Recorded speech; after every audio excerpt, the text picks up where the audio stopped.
Olá pessoal, tudo bem com vocês?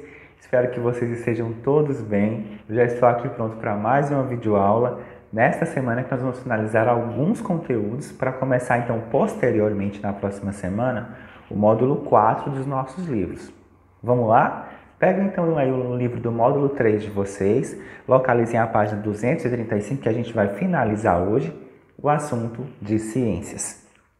Neste módulo, pessoal, nós vimos sobre algumas composições químicas dos elementos nas aulas de ciências.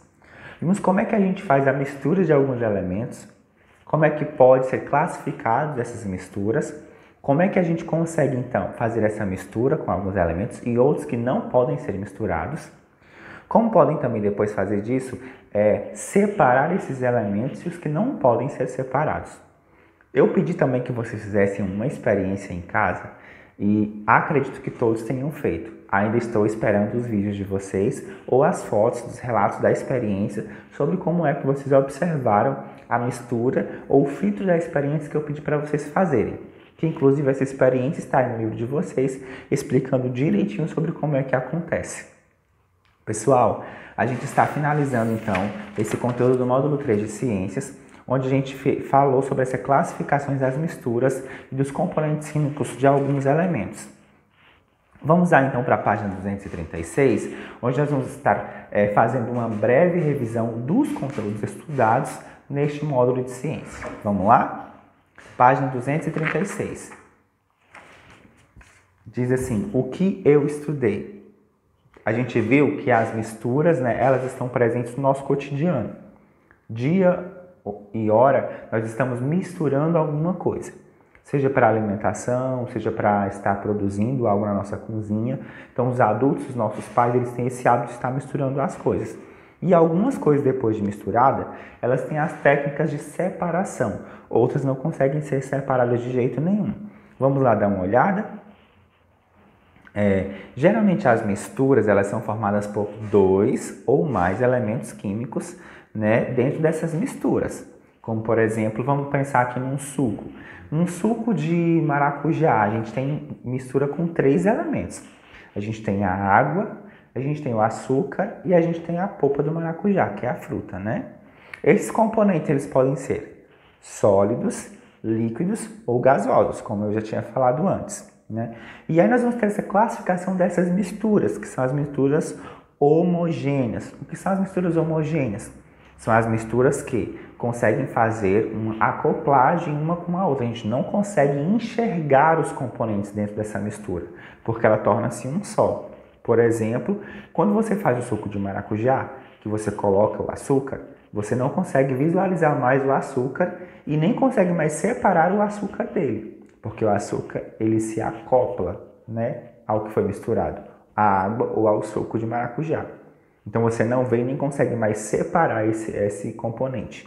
O açúcar, que era sólido, ele consegue ser dissolvido na água e se torna parte da água. Já nós temos também as misturas heterogêneas, que dentro do suco de maracujá a gente pode pegar também as sementes. As sementinhas que elas não conseguem ser trituradas todas, por completo. Então fica aquelas partes bem pequenininhas dentro do suco, que fica um ciscozinho assim preto no suco de maracujá, que caracteriza a mistura heterogênea, ou seja, é uma mistura que está lá junto, mas que eu consigo visualizar aquela mistura e posso também separar ela posteriormente. Então nós temos aí então a diferença entre homogênea e heterogênea. Dentro dessas misturas, nós temos então as técnicas de separação, que é o que tem explicando aí no livro de vocês, que é a filtração, a decantação, a evaporização, a destilação e a centrifugação. Vamos lá ver cada uma delas. Primeiro, na filtração, é a técnica que a gente utiliza para filtrar um componente líquido, juntamente de um componente que é sólido, que foi justamente a experiência que vocês fizeram em casa. Pegaram o funil de uma garrafinha, colocaram terra, colocaram água em cima e a sujeira que tinha na água foi filtrada. Ficou a sujeira em cima e a água desceu para baixo. Desta forma, a água que passou, então, que antes era suja, ela passou a ser limpa. A gente tem uma filtragem, então. Depois a gente tem a decantação, que lembra que eu até citei o exemplo? Se você pegar areia num copo com água, misturar e agitar, essa areia vai ficar toda misturada com água. Mas com o passar das horas, a areia vai toda para o fundo do copo, se separando da água. Então a gente está em um processo de decantação. Até agora tudo ok? Por terceiro, a gente tem então a evaporização. O que é a evaporização? É o processo de separar os componentes solúveis da água quanto os insolúveis. Como assim? Lembra quando eu falei como é que é extraído o sal da água? Isso, então usem esse exemplo como caracterização para evaporização. Quando você aquece a água, ela acaba liberando o que tem de componente nela, se transformando no processo gasoso, ou seja, em ar, né, em ar atmosférico, e deixando apenas lá o que era gasoso. No caso do sal, né, o sal fica e a água evapora. Vamos agora ao processo de destilação. O que é o processo de destilação? É quando eu pego, né, e transformo o componente líquido em gasoso, né? Transformo o componente líquido em gasoso. Eu aqueço a água e a água se transforma, então, em ar. Ela é umidificada, ela é transformada em ar na atmosfera. E o processo de centrifugação é quando eu consigo ver que a água que foi transformada em ar, né, ela é um gás, ela volta, então, à sua forma líquida.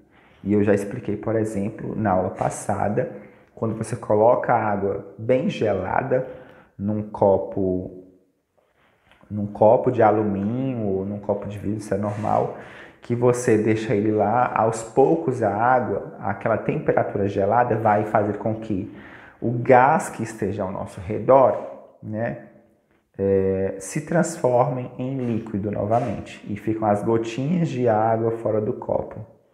Como eu falei antes, a gente tem a impressão de que aquelas gotinhas, elas passaram de um lado para o outro, mas não é.